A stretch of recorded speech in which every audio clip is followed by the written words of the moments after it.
À cette heure-ci sur France Inter, il y a Aïe. Guillaume Meurice. Oui.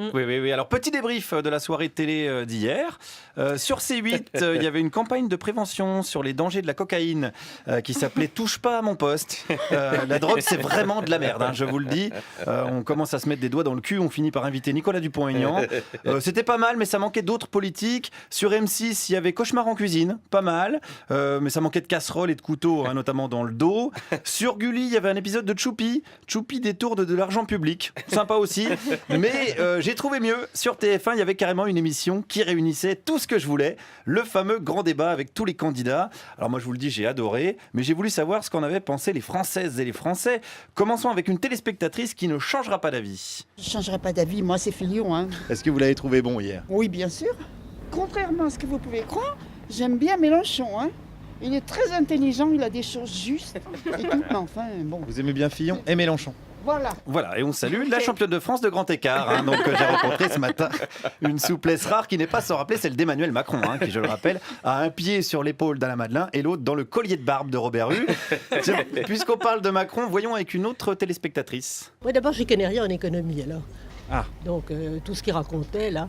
Mais je crois que si vous voulez savoir pour qui je vais voter, Oh bah dites-moi, tiens. pour Macron. Ah c'est vrai, pourquoi il vous plaît ? Eh ben parce que je trouve qu'il va de l'avant, qu'il est.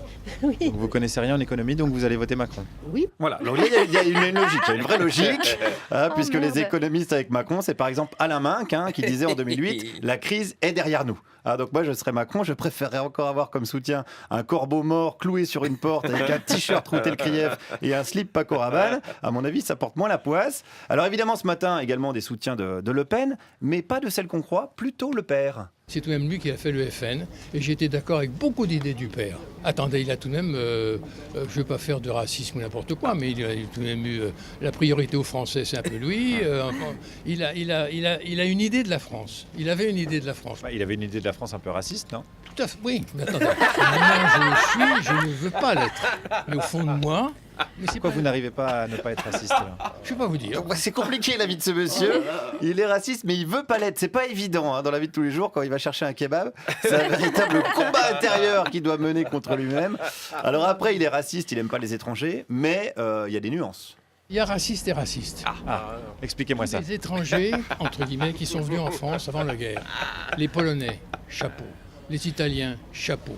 Les Portugais, chapeau. Pourquoi ? Parce que c'est une culture profonde, un peu pas catholique, mais tout de même. Voilà, tout de même. Tout de même, disons que si vous avez choisi la bonne religion, chapeau. Hein, chapeau, comme dit un monsieur. Alors là, la ligne est claire, on pige assez bien où il veut en venir. Ce que je préfère chez vous, Guillaume, c'est expliquez-moi ça. Oui, alors ça m'intéresse. Il y a va tout racisme et racisme, forcément ça m'interpelle. Alors là, c'était compréhensible. Alors je vous avoue, j'ai pas toujours tout compris avec les téléspectateurs ce matin. Par exemple, celui-ci, écoutez, alors j'ai pas su dire si c'était tout à fait beau ou tout à fait n'importe quoi. Résumé du débat. 2 yeux, 2 oreilles pour écouter, Ouais, et la possibilité de changer de monde, étant donné sa grandeur. ouais. Si on veut l'aventure de vivre. Autrement, restons conditionnés dans une demeure étroite et imparfaite de notre mauvais vouloir, notre... Mais est-ce qu'on est certain que ça veut bien dire quelque chose, Quoi ce que vous me dites ? Alors si c'est le silence total qui domine, il n'y a plus de parole. On Ouais. n'entend plus. Ah oui. La vérité serait là, mais la souffrance aussi. Malgré que ce soit extrêmement silencieux. Le bon cœur est là, charitable et fait de son mieux. Voilà, alors si André Manoukian nous écoute, j'ai retrouvé son grand-père. Hein, il faut venir le chercher. Alors je ne saurais pas dire si c'est du Baudelaire ou du Jean-Claude Van Damme. Attention, il y a aussi une hypothèse qui n'est pas négligeable, selon laquelle je suis trop con pour comprendre. Hein, c'est à envisager. Alors poursuivons quand même avec ce même téléspectateur qui nous parle de Marine Le Pen, par exemple. Bah répète un peu, on dirait le... comment ça s'appelle chez les Allemands, là, quand c'est venu le marxisme, avant. Le social-démocrate, on dirait le... Marine Le Pen, social-démocrate ? Oui, Oui, alors là, non. Non. Autant sur la poésie, j'ai des lacunes, mais Marine Le Pen, social-démocrate, non.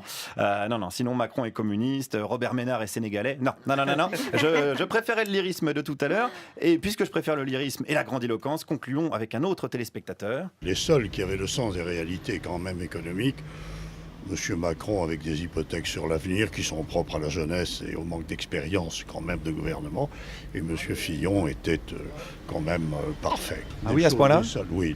Vous savez ce que disait Talleyrand ? La vertu n'est pas un élément politique. Ouh, Ouh, alors quand tu en es à convoquer Talleyrand pour justifier des costards à 13 000 boules, c'est vraiment que tu as atteint le fond du débat. Alors puisqu'on parle de télé, je vous laisse en vous rappelant quand même que quand il s'agit de se faire enfler tous les 5 ans en votant pour des incapables, la France a un incroyable talent.